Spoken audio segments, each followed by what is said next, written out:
Well, good morning. Good morning. Good morning. I'm Brian Reagan. You are? I am. And you are Tyler Jehoshaphat Kelly. Only on Tuesdays. And today's Thursday. Well, I guess you can be Tyler Kelly then. Yay. It's more fun to be Jehoshaphat just because people have a hard time spelling it, even though it does spell exactly like it sounds. And on this morning with Brian and Tyler, or Tyler and Brian, we are in 2 Samuel chapter 5. And Tyler, if you don't care to read verses 1 through 5, please. No problem. Then all the tribes of Israel came to David at Hebron and spoke, saying, Indeed, we are your bone and your flesh. Also in time past, when Saul was king over us, you were the one who led Israel out and brought them in. And the Lord said to you, What? Keep going. You shall shepherd my people Israel and be ruler over Israel. Therefore all the elders of Israel came to the king at Hebron, and King David made a covenant with them at Hebron before the Lord, and they anointed David king over Israel. David was 30 years old when he began to reign, and he reigned 40 years. In Hebron he reigned over Judah 7 years and 6 months, and in Jerusalem he reigned 33 years over all Israel and Judah. Not just, when the war is over, and the king that you've been fighting against for the last...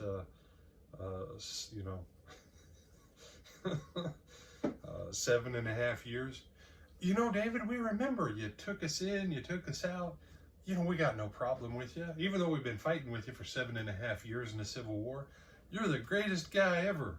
How quick the tune changes when you lose the fight.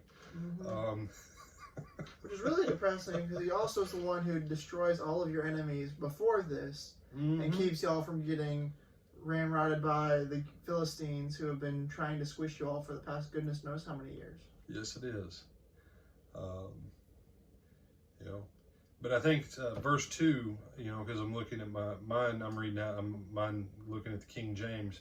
Yours said you shepherded, the people of Israel, mm-hmm. But the King James says you shall feed, and both are pretty accurate. The primary purpose of a shepherd is to make sure the sheep get fed. But David has now consolidated his power, and as we talked about last time, his reign of 40 years, the Bible just counts it as a straight 40 years. It's been nearly 20 years since the whole Goliath incident. Because David was 30 years old when he began to reign. So it's been between 15 and 17 years since the Goliath incident. David has lived a long time on the run. He's lived a long time at war. And now he finally has a little bit of peace. And Israel and Judah are united, and he reigns over them for those 33 years, but the Bible just counts it that he ruled as 40 years. And no, it's simple. Once God declared him king and Saul was dead, David was the only king that God recognized all 40 years. But the Bible is honest in what it records of the events. Always remember that. When we say the Bible, that it's inspired, it's infallible, and it's inerrant, it does not have errors in it. That means it factually records the events that happened. And so even though in God's eye David was only king, even God still records how those pieces came about during that first 7.5 years. And so now David is king. And we go to chapter 6. And remember, the Ark of the Covenant was lost in the days preceding, and it's been a long time since they've had the Ark in Israel. And so, Tyler, if you don't mind, if you'll read 1 through 11. All right. Again, David gathered all the choice men of Israel, 30,000. And David arose and went with all the people who were with him from Baal, Judah, to bring up from there the Ark of God, whose name is called by the name, the Lord of hosts, who dwells between the cherubim. So they set the Ark of God on a new cart and brought it out of the house of Abinadab which was on the hill, and Uzzah and Ahio, the sons of Abinadab, drove the new cart. And they brought it out of the house of Abinadab, which was on the hill, accompanying the Ark of God. And Ahio went before the cart. Then David and all the house of Israel played music before the Lord on all kinds of instruments of fir wood, on harps, on stringed instruments, on tambourines, on sistrums, and on cymbals. And when they came to Nachon's threshing floor, Uzzah put out his hand to the ark of God and took hold of it, for the oxen stumbled. Then the anger of the Lord was aroused against Uzzah, and God struck him there for his error, and he died there by the ark of God. And David became angry because of the Lord's outbreak against Uzzah, and he called the name of the place Perez Uzzah to this day. David was afraid of the Lord that day, and he said, "How can the ark of the Lord come to me?" So David would not move the ark of the Lord with him into the city of David, but David took it aside into the house of Obed-Edom the Gittite. The ark of the Lord remained in the house of Obed-Edom the Gittite 3 months, and the Lord blessed Obed-Edom and all his household. All right. And so we have this famous incident. David wants to bring back the full realm of true worship. David's heart is there, and this is one of those times where we see what it means for David to be a man after God's own heart. But then he goes about it wrong. You know, this is that challenge that we see time and again. Someone says, well, you know, you can't judge. No, we have to judge what you do, and we have to judge the intent. That's what God says. God says, I'm going to judge your words, your thoughts, and your deeds. The intent and the actions.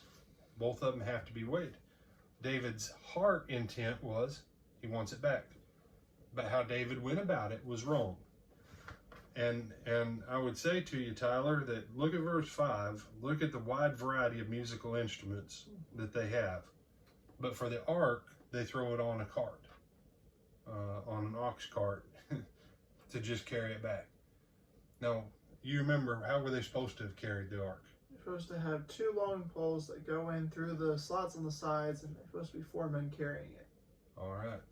And they carry it up here like this because it's the throne of God. It's supposed to be above the people who carry it. And it was supposed to be the Levites, and only a certain group of Levites that were supposed to carry it. And so David didn't listen to the word of God. Uzzah with good intent, the Ark of the Covenant was about to get fallen off into the floor, and Uzzah didn't want that to happen. And so, but brother, no. If God was fine with the Ark of the Covenant not being used, because the children of Israel turned the Ark of the Covenant into an idol. They turned God's chair on earth, and they gave it the power, the glory, and the trust that they should have given to the God who sanctified it. If God was fine with them not having it, God would have been fine with it laying in the middle of the road, tumped over. It wasn't for Uzzah to have to steady it. If God don't want to keep his own ark sitting upright, who are you and I to tell him otherwise? But I want you to see something about David's attitude. God did this. Now let me ask you, dear brother, sister, and friend, whose fault was it that Uzzah's dead? What do you think, Tyler? Well, it's David's fault for letting this happen. It's Uzzah's fault for not obeying. But yeah, it's both their faults. It's not God's fault that God did what God said he was going to do. All right. So I've got to vote for it's both their faults. I'm going to say to you, it's David's fault. Because last time I checked in chapter 5, David is now He's the king. He's in charge. He do what the king says. There you go. Had David not set the situation up to fail, for Uzzah to even have the opportunity to fail, it never would have happened. This is a lesson of leadership. You can't blame the Uzzahs of this world for messing up because they don't have the skill, the training, or whatever, when the situation that you set them up in was one that was wrong from the get-go, that no matter what anybody would have done, they were going to fail. This is the difference between Eastern and Western leadership. In Japan, if a plane goes down because of a mechanic who didn't do his job, the head of the Japanese corporation apologizes to the family of the deceased. He apologizes to the family of the mechanic, and he steps down in disgrace and dishonor because he says, it's my fault as head of this company that I didn't make sure my lowest laborer was skilled at what he did. In America, we fire the laborer and we make everybody else go through 200 more hours of training. And then we lay off 500 people and everybody on the corporate board gets pay increases. Let the Bible change how we think, y'all. Let the Bible change how we think. You got some other thoughts on this, brother? No, sir. All right. Now the story finishes out. David finds out the house of Obed-Edom, that things are really good for them and they're being blessed. And he's like, I got to get this thing back.